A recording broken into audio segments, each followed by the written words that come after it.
Hey guys, MichaelBtheGameGenie here, and on today's video, we're going to be talking about the Nintendo Switch Online service, and as most of you know, it's completely revigorated my interest in playing retro console games, specifically Nintendo and Super Nintendo. There's only one problem with it.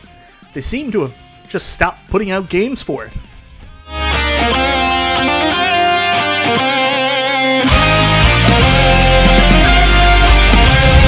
So that's right, guys. Today we're going to be talking about the Nintendo Switch Online service. I've been a day one subscriber, and I've really enjoyed the service. At first, I didn't play many of my games on the system because I still had original hardware. I had the NES Classic. I had a Raspberry Pi. Millions of different ways to play these games, so it never caught my attention initially. I was more interested in the online capacity and maybe playing these games on the go. That is until they released their official first-party controllers, which really picked up my interest, because playing classic games with a different controller is okay, but playing them with the original controller wirelessly and when it works so well, chef's kiss. It was fantastic. So I've really enjoyed playing these games. The library has been kind of interesting because we've got a lot of classic must-have games for each system, and we've even got some hidden gems in there as well.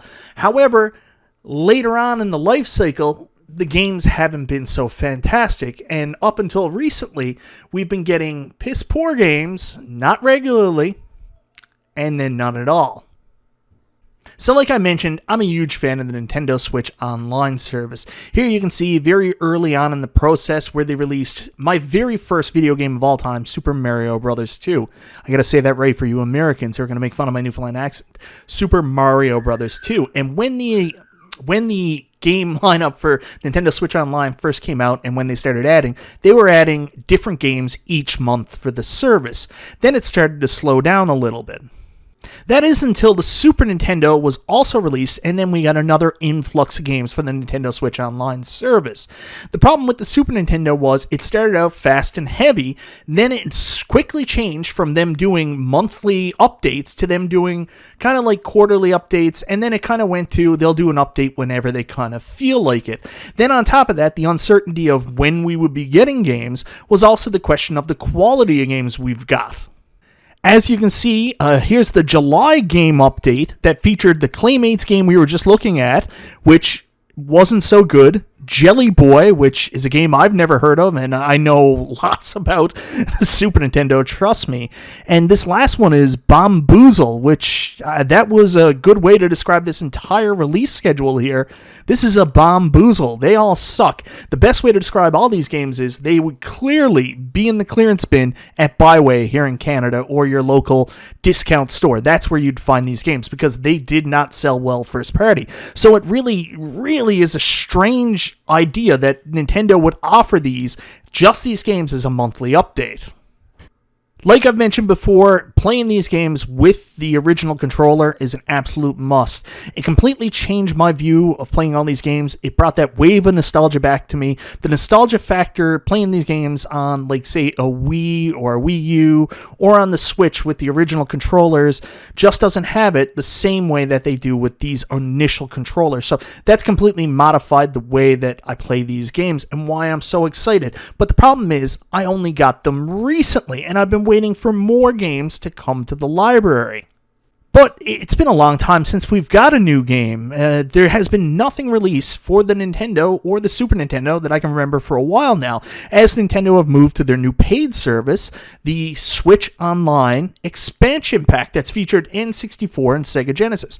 And we are getting one game a month for the N64, and some Sega Genesis games have been thrown out there without announcements. So that's been pretty cool. But I didn't realize how long it's been since we've got a new game for Nintendo or Super Nintendo until the other day I was scrolling through Twitter and a post came up from Johnny Shy Guy Zachariah that I shared July 28th, 2021. And at that time, it was 188 days. That was 2 days ago. So now it's officially 190 days since the Nintendo Switch Online, NES, or Super Nintendo lineups have seen anything new. And let me tell you, the lineups last going off were the shit. So not only was this update, over 6 months ago, it was also, like I said earlier, a terrible update. Yeah, so Nintendo Switch Online, while I think it's amazing, there's some great games there, there's some hidden gems, both for the Nintendo and the Super Nintendo. There's still a lot of games missing, and I always throw the disclaimer out to people, well, wait, eventually they'll add it.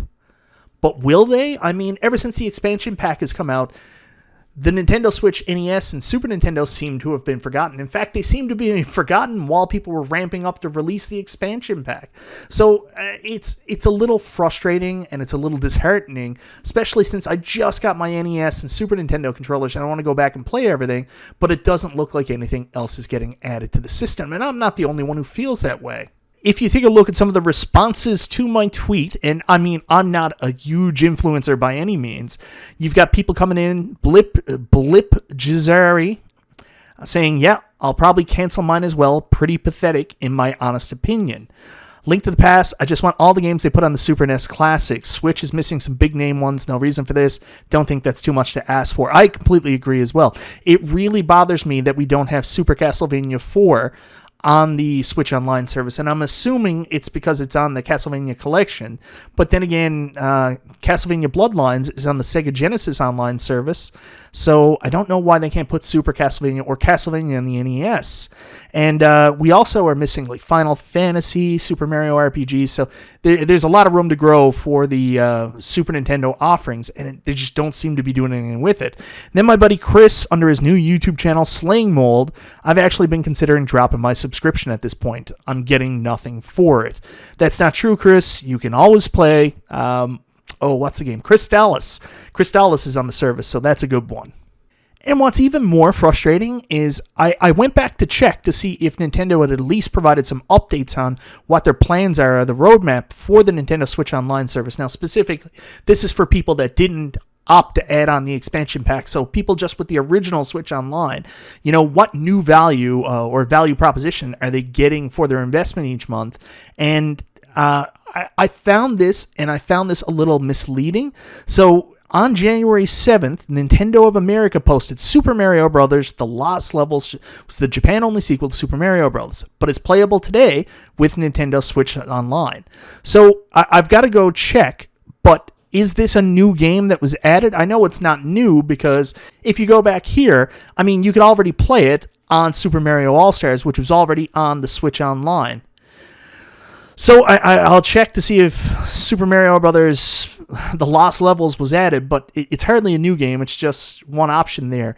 But also, they've been putting these videos up called Nintendo's Conquerors Club, these posts talking about games that are already released for the console, and then, kind of misleading people into thinking that there's new content. So that's kind of sneaky to me. I will go back because this video might be pointless if they released Super Mario Brothers The Lost Levels. I guess that's something, but it doesn't feel like it is since we already have it with Super Mario All-Stars. So yeah, it's a little frustrating.